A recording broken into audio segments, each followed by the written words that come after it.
नमस्कार, मी पंजाब डक. आज आहे 19 जून 2025. मी म्हणलं होतं ना दुपारच्या राज्यामध्ये सरी होती. आज या ठिकाणूनच मी अंदाज दिला होता की राज्यामध्ये सरी येणार आहे. तर पाहू शकता हे आपलं शेत आहे ना, इथं शेतामध्ये गाडी उभा केलेली आणि पाऊस सुरू झालाय. राज्यातल्या सर्व शेतकऱ्याला सांगतो, हे तातडीचा अंदाज म्हणून सांगतो की राज्यामध्ये सांगायचं झालं तर आज 19 जून, 20 जून आणि 21 जून या 3 दिवसामध्ये सरी येणार आहेत. भाग बदलत पडणार आहेत. सगळीकडे सर्वजोर पडणार नाही, पण आज उद्या परवा या 3 दिवसात मात्र चांगल्या जोराच्या सरी येणार आहे. अर्ध्या घंटाच्या येणार आहे, 20 मिनिटाच्या येणार आहे, 10 मिनिटाच्या येणार आहेत. म्हणून हा अंदाज लक्षात द्यायचा. सांगायचं झालं तर जिल्ह्यावाईज सांगतो तुम्हाला.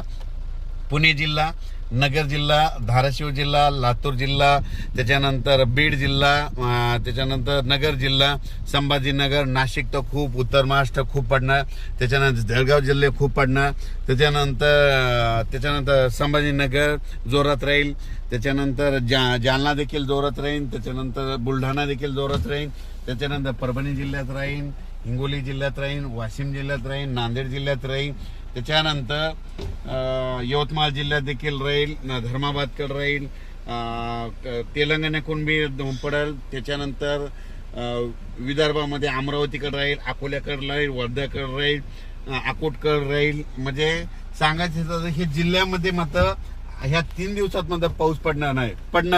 पण सगळीकडे असं तुम्ही समजा एखादा जिल्हा असतात सगळ्या संपूर्ण जिल्ह्यात नाही पडणार. उदाहरण सांगतो, आमच्या परभणी जिल्ह्यात जवळपास 800 गाव आहेत. तर त्या 800 गावाला नाही, पण ह्या 3 दिवसात मात्र 70% गावामध्ये, 50-70% गावामध्ये पाऊस पडेल. म्हणून हे लक्षात येतं. म्हणजे काय झालं, अंदाज सांगत असताना हे म्हणजे अंदाज जे सांगितलेला तो जिल्ह्यामध्ये जिल्ह्याचा अंदाज दिलेला असतो. म्हणून सर्वांनी समजून घ्यावे. कारण की काय झालं, पाऊस सांगितलं की सर्वांना वाटतं आमच्या गावाला यावं, पण पाऊसच सांगितलाय भाग बदलत पडणार आहे. म्हणून सर्व शेतकऱ्यांनी हा अंदाज लक्षात द्यायचा.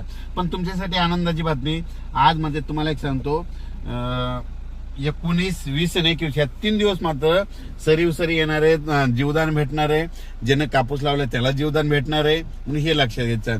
अचानक वातावरणात बदल झाला तर लगेच एक मेसेज दिला जाईल. आणि राज्यामध्ये आता वारं जे सुटलेलं आहे ते काय होणार आहे, 24च्या नंतर बंद होणार आहे, 25 पासून बंद होणार आहे. आणि पाहू शकतात हे दुपारचे 12 वाजून 47 मिनिट झालेले आहेत. आणि हे माझ्या शेतामधून अंदाज दिलेला आहे. आणि हे पाहू शकता पाऊस बी चालू आहे. हे आमचं शेड, या ठिकाणी ही सोयाबीन उगवलेली आणि पाहू शकता. आणि हे करत असताना शेतकऱ्याला सांगतो, तुम्ही तुमच्या पिकाची स्वतःची काळजी घ्यावी. धन्यवाद.